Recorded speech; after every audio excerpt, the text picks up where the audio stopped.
senador Eduardo Girão participou de uma live promovida pela União dos Advogados do Brasil quando falou sobre a situação que se observa na política brasileira.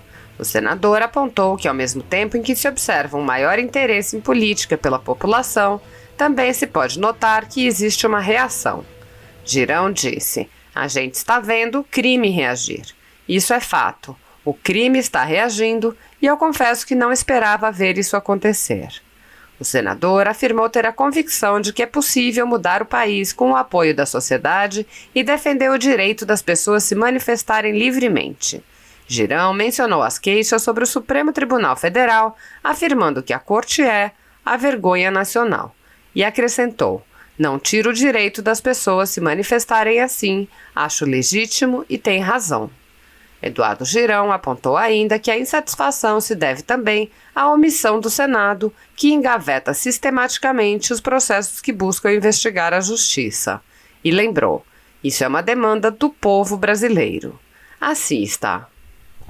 Estamos vendo também o STF, nem se fala, já virou, assim, caiu no jargão do povo, nas ruas mesmo. É uma vergonha, é a vergonha nacional, né? Eu não tiro o direito das pessoas de se manifestarem, acho legítimo e tem razão para considerar, sim, o nosso Supremo Tribunal Federal como uma vergonha nacional. A gente não pode aqui tapar o sol com a peneira, né? São decisões esdrúxulas, uma em cima da outra, né? E muito por omissão nossa. Por omissão nossa há décadas, que, como o Lazier colocou há pouco tempo, são engavetados sistematicamente processos que buscam investigar a justiça, né? Então isso é uma demanda que não é nossa, dos que chegaram agora. Isso é uma demanda do povo brasileiro, tem dúvida disso? Faz pesquisa, ouve, conversa com as pessoas. Ninguém aguenta mais o crime reagindo onde não deveria ter injustiça. O Martin Luther King, que é um grande humanista, pacifista que eu admiro muito, ele colocava uma coisa seguinte: uma injustiça em algum lugar é uma ameaça à justiça em todo lugar. Eu estou falando aqui com advogados. Então, um lugar que não deveria ter injustiça era no Supremo Tribunal Federal. Mas é o que a gente vê.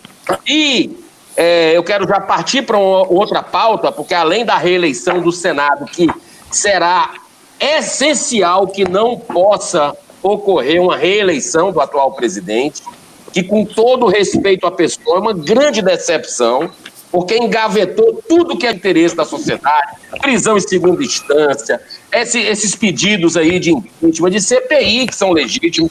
Então, olha, em primeiro lugar, eu queria agradecer a oportunidade de estar aqui com vocês hoje, dialogando. Eu acho que eu não perco as esperanças de maneira nenhuma, como vocês, por esse país fantástico que a gente teve a oportunidade de nascer, né?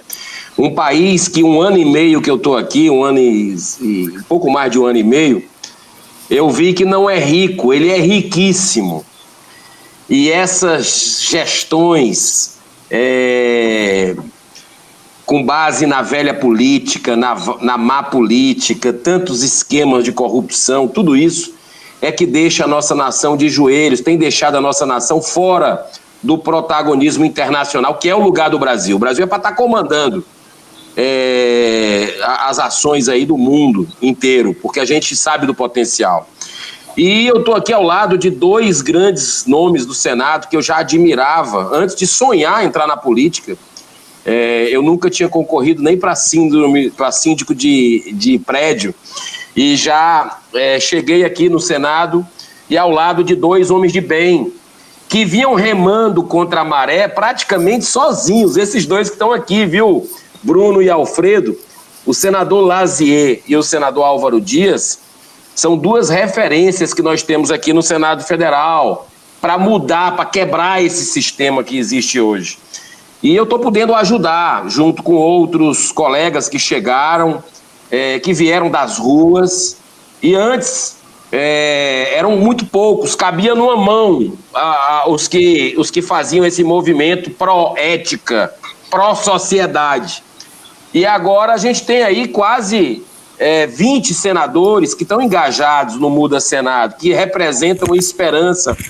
O povo brasileiro, de fato, sem dúvida nenhuma, representam a esperança para o povo brasileiro. Eu gosto de andar nos comércios, nas feiras, nos mercados, e as pessoas estão cada vez mais, o povo brasileiro, gostando de política.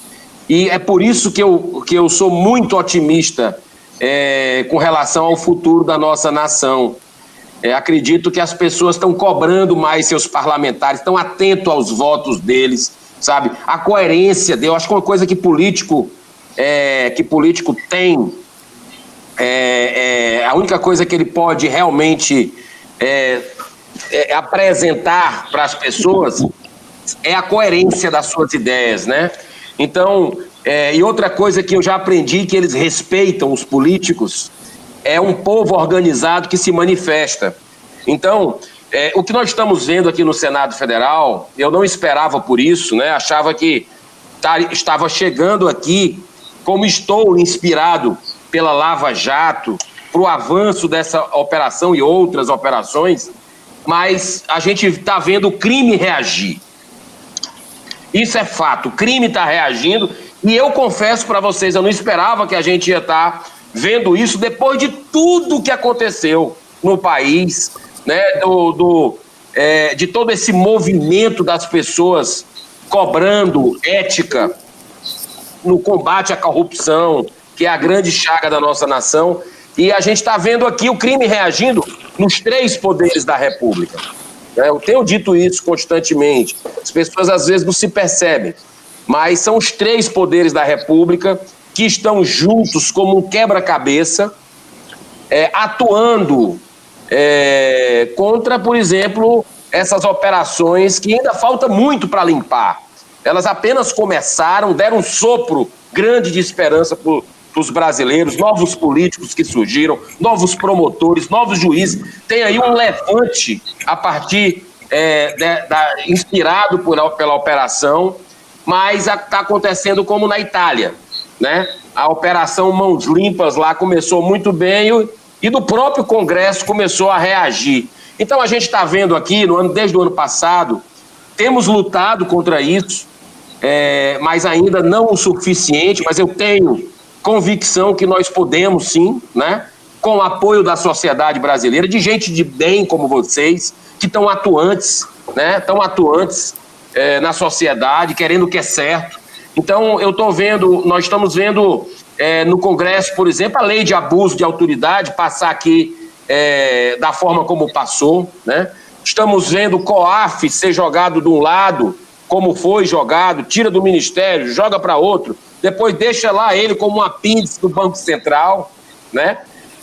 Estamos vendo também o STF, nem se fala, já virou, assim, caiu no jargão do povo, nas ruas mesmo. É uma vergonha, é a vergonha nacional, né? E eu não tiro o direito das pessoas de se manifestarem, acho legítimo e tem razão para considerar, sim, o nosso Supremo Tribunal Federal como uma vergonha nacional. A gente não pode aqui tapar o sol com a peneira, né?